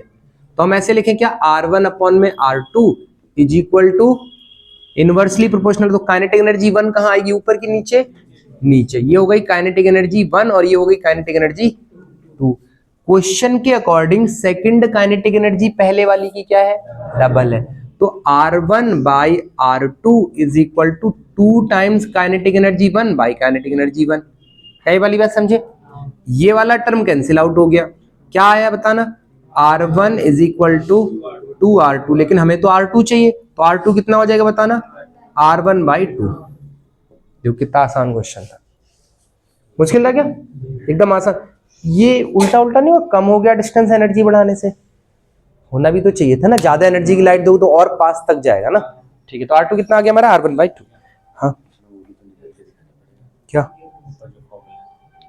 निकाल के कुछ दिखाना, खाली डेफिनेशन तो पूछिए उन्होंने, बस डेफिनेशन पूछिए। चलो नेक्स्ट क्वेश्चन देखें 23, ये 3 नंबर लायक अच्छा था, जल्दी से हो गया। Right 3 characteristic property of nuclear, खाली 3 पूछी हैं, हम लोगों ने बहुत सारी करी हैं। पहली क्या थी, स्ट्रॉन्ग इंटरेक्शन, मतलब स्ट्रॉन्गेस्ट फोर्स इन नेचर, और short distance short range force, और charge independent, saturation effect, spin dependent, non central variation with distance वाला ग्राफ। मुश्किल था क्या, हम तो इतनी सारी बेचारे शरीफ लोग हैं, 3 ही पूछ रहे खाली। Draw plot of potential energy of a pair of nucleus as a function of their separation. देखो पोटेंशियल एनर्जी का ग्राफ पूछा है as a function of their separation. याद है कैसा था, बहुत बालक सा था, ऐसे था क्या, ये कितना होता था 0.4 फर्मी मीटर, 8 4 तो इधर था ना, 4 फर्मी मीटर से वापस आने लग जाता। ठीक है, draw plot, write 2 important conclusion that can be drawn from the graph. 0.8 fermi metre से पास जाओगे तो पोटेंशियल एनर्जी बढ़ जाएगी, तो ये रिपल्शन फील करेगा। 0.8 फर्मी मीटर से दूर जाओगे तो अट्रैक्शन। 2 कंक्लूजन हो गए, और तीसरा लिखना होगा तो 4 फर्मी मीटर से बियॉन्ड जाने पे 0 हो जा रही है ना, आसान सा। चलो बढ़िया आगे बढ़ जाए, क्वेश्चन नंबर 24, ये तो बड़ी जल्दी जा रहे हैं इस बार, section C. Plot a graph showing temperature dependence of resistivity of 4 metal, how is this behaviour explained. भाई रेजिस्टिविटी का ग्राफ बनाना है with metal, temperature versus resistivity 4 metal बनाना है, जल्दी से बना दो। कैसा बनेगा, बढ़ती थी क्या, तो ऐसे बनता था क्या, रेजिस्टिविटी का graph with respect to temperature, temperature बढ़ाते जाते हो तो रेजिस्टिविटी बढ़ती चली जाती है। फिर क्वेश्चन ने बोला इस ग्राफ के बिहेवियर को एक्सप्लेन कर दो, तो हम बोलेंगे जितना ज्यादा टेम्परेचर उतना ज्यादा कोलिजन, जितना ज्यादा कोलिजन उतना ज्यादा रेजिस्टिविटी। सिंपल सा लॉजिक, समझ में आ गई बात, बहुत आसान नहीं थी सेक्शन सी इस बार। सेक्शन डी बोलो, क्वेश्चन नंबर 25। हाँ जी भैया, हाँ है तो है, अब इससे ज्यादा क्या लिखेंगे है ना। चलो क्वेश्चन नंबर 25 पढ़ो। Force on a charge due to electric field is given by F is equal to QE and force due to magnetic field is this. In a certain region of space both electric and magnetic field exist mutually perpendicular to each other. कौन सा topic है ये, velocity filter, पहले भी आ चुका है sample paper में, दोबारा आ गया देखो। If an electron enters this region perpendicular to both E and B, अगर इलेक्ट्रॉन परपेंडिकुलर जाता है E और B दोनों के, and passes out undeflected, undeflected pass हो जाता है, find the velocity of the electron. नहीं भाई ये सेक्शन सी का क्वेश्चन नहीं है ऐसा नहीं होना चाहिए। एक बात बताओ, अगर वो अनडिफ्लेक्टेड पास कर रहा है मतलब इलेक्ट्रिक फील्ड की वजह से लगने वाली फोर्स और मैग्नेटिक फील्ड की वजह से लगने वाली फोर्स दोनों क्या हो जाएंगी, बराबर। तो इसका मतलब अगर हम बोले कि if particle is not deflected, वहां पे इलेक्ट्रिक फील्ड दोनों है ना, इलेक्ट्रिक फील्ड और मैग्नेटिक फील्ड, तो पार्टिकल डिफ्लेक्ट नहीं हुआ, इसका मतलब इलेक्ट्रिक फील्ड की वजह से लगने वाली force is equal to magnetic field की वजह से लगने वाली फोर्स। तो इसको क्या लिख देंगे, QE is equal to QVV, Q से Q कैंसिल आउट, वेलोसिटी चाहिए बेटा कितनी आ जाएगी, E बाय B। ये 3 नंबर लायक नहीं था ना, बट 2 नंबर में तो आ ही सकता है। ठीक, देखो कितना आसान है। नेक्स्ट क्वेश्चन, इतना बड़ा तो सॉल्यूशन भी नहीं है जितना बड़ा क्वेश्चन है। 3 नंबर 3 लाइन, अच्छा ठीक है। नेक्स्ट क्वेश्चन देखो। 3 concentric metal cells A, B and C of radii A, B and C have surface charge density this. How? ये तो नीट में आया हुआ क्वेश्चन है। ये क्वेश्चन नीट में आया था, इसे हटा दे रहे हैं ना, फिर इसको करते हैं, थोड़ा सा लेंदी है ये। पहले इस क्वेश्चन का ना कॉन्सेप्ट डिस्कस करते हैं। देखो एक बात बताओ, मैं सुनो, ध्यान से सुनो। सरफेस पे जो पोटेंशियल होता है वही पोटेंशियल स्फीयर में थ्रू आउट पूरे में होता है। जानते हैं ये वाली बात? बाहर जाते हैं तो वो घटता है इनवर्सली प्रोपोर्शनल टू आर। ये वाली बात सही है? आर स्क्वायर नहीं, R inversely proportional to R. ठीक, आर स्क्वायर आर की आर स्क्वायर आर होगा। ठीक है, इधर आ जाओ। क्वेश्चन ने पूछा find the potential of 3 shells A, B and C. तो उन्होंने बोला 3 कॉन्सेंट्रिक सेल है। कॉन्सेंट्रिक सेल का मतलब सबका सेंटर से। बहुत बढ़िया। क्वेश्चन नंबर कौन सा है? 26। ध्यान से देखना, कहां चली थी? 1, 2 और ये 3। ध्यान से समझना, क्वेश्चन आपसे होगा नहीं, अपने आप से समझ लेना। अब इन्होंने बोला इसका रेडियस कितना है? ए है, इसका रेडियस बी है, और बड़े वाले सर्कल का जो रेडियस है वो सी है। ठीक, तीनों की सरफेस चार्ज डेंसिटी क्या है? सेम। सरफेस चार्ज डेंसिटी क्या होता है? इधर लिखते हैं, सिग्मा इज इक्वल टू क्या होता है? Q by A. Q by area होता है ना, और स्फीयर का एरिया क्या होता है? 4 पाई आर स्क्वायर। सही बात है। तो हम इस स्फीयर का नाम दे देते हैं, सुनना, इस स्फीयर का नाम दे रहे sphere number 1, sphere number 2, sphere number 3। नाम दे दिया हमने। अगर हम आपसे पूछे पहले वाले स्फीयर का एरिया पता है आपको? पहले वाले स्फीयर का सिग्मा भी पता है, तो पहले वाले स्फीयर पे कितना चार्ज आप निकाल सकते हो? देखो, चार्ज इज इक्वल टू क्या लिखेंगे? सिग्मा इनटू ए। तो हम लिखें कि Q1 कितना होगा, जरा बताओ। तो हम लिखेंगे सिग्मा ए के बराबर होगा। चार्ज इसलिए निकालो क्योंकि चार्ज के बिना पोटेंशियल कैसे निकलेगा, है ना? तो Q1 सिग्मा ए की जगह कितना लिख सकते हैं बताना? 4 पाई ए स्क्वायर, आर स्क्वायर नहीं, 4 पाई ए स्क्वायर। ऐसे अगर हम Q2 निकालेंगे तो वो कितना होगा? सिग्मा ए माइनस सिग्मा दिया है, माइनस सिग्मा ए है ना, तो माइनस सिग्मा इंटू 4 पाई बी स्क्वायर। ऐसे अगर हम Q3 पूछेंगे तो minus sigma plus sigma into 4 पाई। तीनों के ऊपर आपको चार्ज पता चल गया। सही है। अब जरा सुनना ध्यान से, पहले वाले पे बात कर रहे हैं, पोटेंशियल एट स्फीयर 1। यहां थोड़ा कंफ्यूजन हो जाता है, please pay attention. Potential at surface 1। Surface 1 पे अगर हम देखें तो सरफेस 1 पे कितना चार्ज है? इतना चार्ज है। सही बात है। चार्ज बाय क्या फॉर्मूला होता है पोटेंशियल का? के क्यू बाय आर होता है। तो अगर हम आपसे पूछे एट सरफेस 1, इसके खुद की वजह से होगा। सही बात। इस सरफेस पे जितना पोटेंशियल होगा इसके पूरे के अंदर उतना ही होगा क्या? क्या ये वाली बात समझे?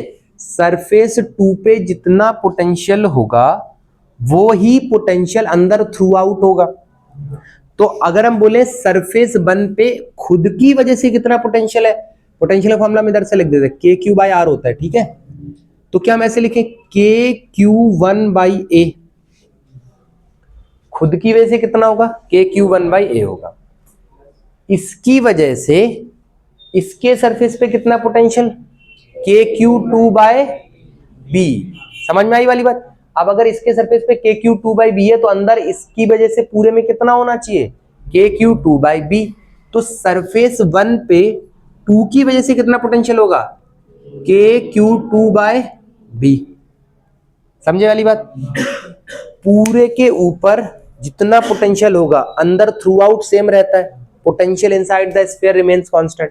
तो बी पे खुद के चार्ज की वजह से कितना पोटेंशियल? के क्यू 2 बाई बी। तो हमने बोला अंदर इसकी वजह से पूरे में सेम, तो इसके ऊपर इसका कितना इफेक्ट आएगा? के क्यू 2 बाई बी। समझे वाली बात? ऐसी सी के ऊपर खुद की वजह से कितना? के क्यू 3 बाई सी।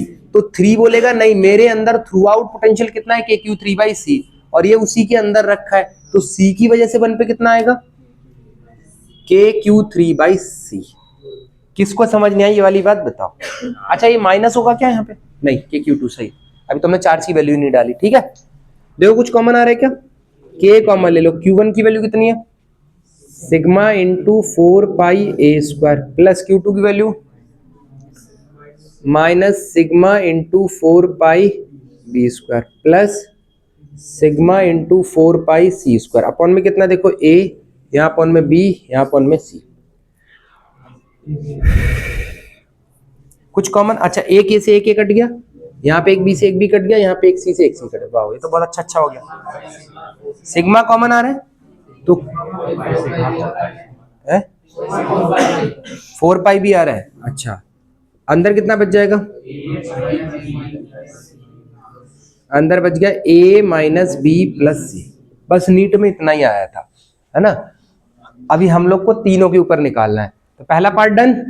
चलो अब पोटेंशियल एट सरफेस 2 हमारे साथ साथ निकलवाना ध्यान से, कृपया ध्यान दे। पोटेंशियल एट सरफेस 2, तो पहले तो सरफेस 2 पे खुद की वजह से कितना होगा ये बताओ। KQ2/B, सही बात। अब हमें एक बात बताओ, Q1 की वजह से इस पे कितना होगा? देखो इसका चार्ज की वजह से, ध्यान से सुनना, हमने बोला ये एक स्फीयर है, ठीक। इसके ऊपर कितना चार्ज? Q charge. इसकी वजह से B डिस्टेंस दूर कितना पोटेंशियल होगा बताओ? KQ/R होता है ना, तो इसकी वजह से यहां पे कितना होगा? KQ/B होगा। समझ पाए क्या वाली बात? नहीं समझे? इसके ऊपर चार्ज Q है, इसकी वजह से B डिस्टेंस दूर कितना पोटेंशियल होगा? KQ/R होता है तो KQ/B डिस्टेंस पे देख लो, तो KQ/B लिख दोगे। तो फर्स्ट की वजह से इस पे कितना जाएगा? KQ1/, इसके सेंटर से यहां कितना डिस्टेंस है? B। यहां कंफ्यूजन हो जाता है बाल को, तुम्हें तो नहीं हुआ? नहीं। अब हम पूछे C की वजह से B पे, तो C की वजह से तो सिंपल है, C अपने सरफेस पे जितना पोटेंशियल कंटेन करके बैठा होगा वही थ्रू आउट अंदर होगा, तो C की वजह से कितना हो जाएगा? KQ3/C। बोलो पीयूष सर। चलो देखो इधर, ये सेकंड वाला सरफेस, इसका रेडियस कितना? 20, के ऊपर चार्ज कितना? Q3। बताओ इसके सरफेस पे कितना पोटेंशियल होगा? सही बात, मतलब ये वाला पॉइंट KQ2/B है ना, ये वाला पॉइंट क्लियर है। अब हमने बोला कि एक बात बताओ, यहाँ पे एक स्फीयर है, इसके ऊपर चार्ज है Q1, यहां से B डिस्टेंस दूर कितना पोटेंशियल होगा ये बताओ? KQ1/B होगा। तो देखना इस स्फीयर के सेंटर से ये दूसरा वाला स्फीयर कितनी दूर है? B डिस्टेंस दूर है, तो KQ1/B। हाँ अब थर्ड की वजह से देखेंगे तो थर्ड वाले के सरफेस पे कितना? KQ3/C। बट हमने बोला जो बाहर होता है वही अंदर होता है, तो इसका मतलब सेकंड सरफेस पे तीसरे की वजह से कितना है? KQ3/C। ठीक है, चलो आगे बढ़ो, हम लोग इस तरह चलते हैं ना। इनका बोर्ड का एग्जाम हो गया होगा तब ये खुश है ना। चलो Q2 कितना है बेटा एक बार बताओ? माइनस सिग्मा इंटू 4πb², ठीक है। ओके K कॉमन ले लेते हैं पहले, है ना, तो अच्छा लगेगा। K कॉमन ले लो, कितना बचेगा बताना? Q2, अगर ये जाने वाले हैं तो ठीक है, अगर रुकने वाले हैं तो गड़बड़ हो जाएगा। K को ऐसे ही रखते हैं। अच्छा माइनस अभी आएगा, Q2 कितना है देखना? Minus sigma into 4πb²/B। इधर बताओ Q1 कितना है? सिग्मा 4πa² प्लस Q3 कितना है? मन तो नहीं भटक रहा? ठीक है, अंदर ही चल रहा है क्या कहीं? गली में चल रहा है? ओके तब तो जाना पड़ेगा, एक मिनट रुको। कुछ कॉमन आ रहा है क्या? K सिग्मा और 4π कॉमन आ गया ना। अच्छा C से C भी कट रहा है, तो कितना बच गया बताना? सिग्मा चला गया, 4π चला गया, कितना बचेगा बेटा? B बचेगा। अच्छा सिग्मा 4π बाहर प्लस A माइनस का B प्लस A²/B, और प्लस कितना हो जाएगा ये? C। हाँ, तो पोटेंशियल एट सरफेस 2 आ गया, समझ में आया? कोई दिक्कत?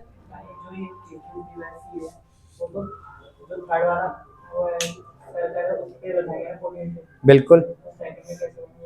थर्ड वाले पे जितना होगा उसके अंदर जो कोई बैठा होगा, सोचो उसके ऊपर क्या, जैसे इस रूम की दीवारों पे 50 वोल्ट का पोटेंशियल है और अंदर थ्रू आउट कॉन्स्टेंट, तो अगर हम इसके अंदर आ गए तो हमारा पोटेंशियल 50 वोल्ट से कम ज्यादा हो सकता है क्या?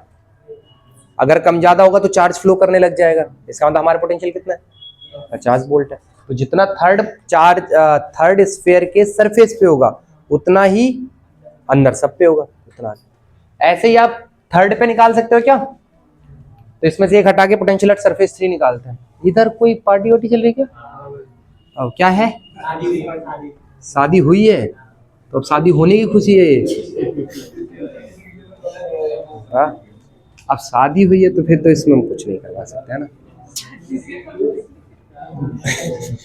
हम क्या कर सकते हैं इसमें, और क्या, हो गई तो हो गई, अब बेचारा रोएगा जिंदगी भर। चलो पोटेंशियल एट सरफेस 3 देखते हैं ना। सरफेस 3 पे कितना आएगा ये बताओ, खुद की वजह से निकालो पहले। KQ3/C प्लस दूसरे वाले की वजह से बताओ, दूसरे वाले से कितनी दूर है ये? C डिस्टेंस दूर है, तो क्या लिखना चाहिए? KQ2/C प्लस पहले वाले से कितना दूर है? तो KQ1/C। समझ पाए वाली बात? उन दोनों को ध्यान से 2 बार 3 बार सुनना, तभी वाली बात आ जाएगी ना। अब कॉमन आ रहा है कुछ, K/C कॉमन ले लो, कितना बचेगा? Q3 कितना है?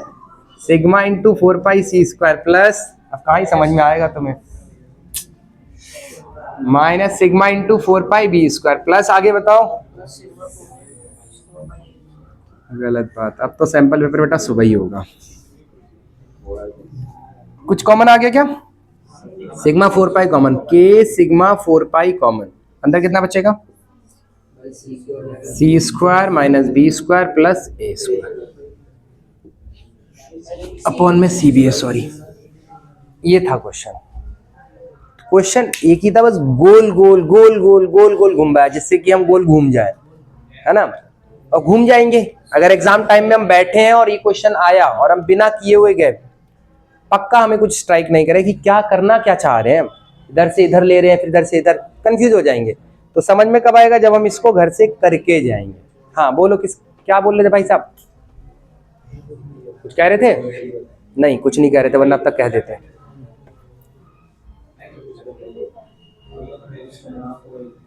बाप रे, done. If the cells A and C are at the same potential, then obtain the relation between the radii A, B and C.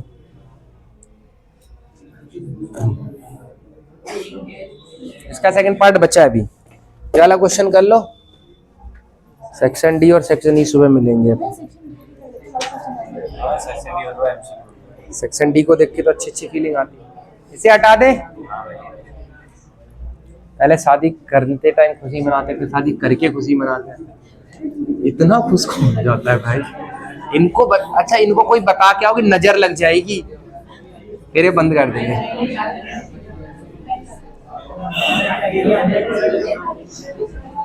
सुनो, क्वेश्चन ने क्या बोला है कि potential at A and C are same. ये वाला तो मिटा दिया हमने, ये सी वाला पोटेंशियल है, ये सी वाला पोटेंशियल है, और ये वाला तुम लोगों ने मिटा दिया। इन दोनों को इक्वेट करना था बस। ये क्वेश्चन नंबर 3 है ना। ए वाले पे कितना आया था डायरेक्टली लिख दें थोड़ा जल्दी से। खुद की वजह से था KQ1/A, फिर दूसरे की वजह से था KQ2/B प्लस, हो गई क्लास। वाह, इधर लेके आ जाओ। कितना आएगा? बस बेटा लास्ट क्वेश्चन देख लो, है ना, तो आराम से डांस करना फिर जाके, ठीक है। K कॉमन आ जाएगा, अंदर कितना लिखोगे? सिग्मा इंटू 4πA² प्लस, सुन लो हमारी, सुन लो, बस खत्म है। 4πC², B²। अब देखो हम खुद ही नहीं कंसंट्रेट कर पा रहे। 4πC²। कुछ कॉमन आ रहा है?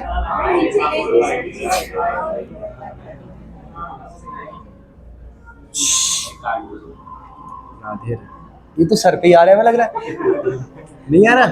अच्छा इसका मतलब जा रहे हैं,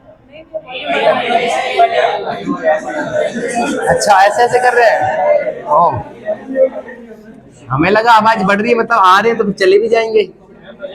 हर आने वाला जाएगा एक दिन, है ना, ये लोग भी चले ही जाएंगे। कितना आगे जरा बताना।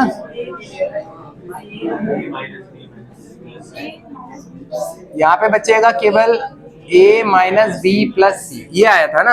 ये दोबारा नहीं करना, ये दोबारा नहीं करना, ये पहले पार्ट में कर लिया था ना, हमने देखा नहीं था सेकंड पार्ट भी।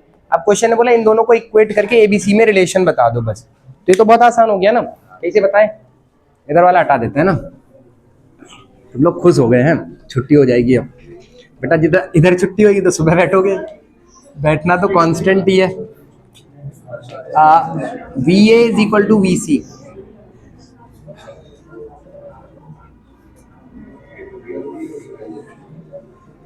इक्वल टू में कितना आएगा बताना, के सिग्मा 4 पाई अपॉन में सी। इधर कितना आएगा,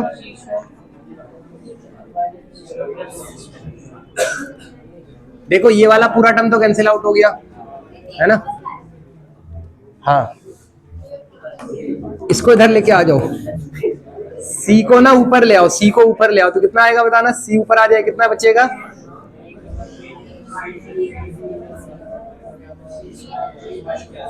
सी की वैल्यू निकाल ली। देखो ऐसे डाल दो, C square minus B square plus A square upon में ए माइनस बी प्लस।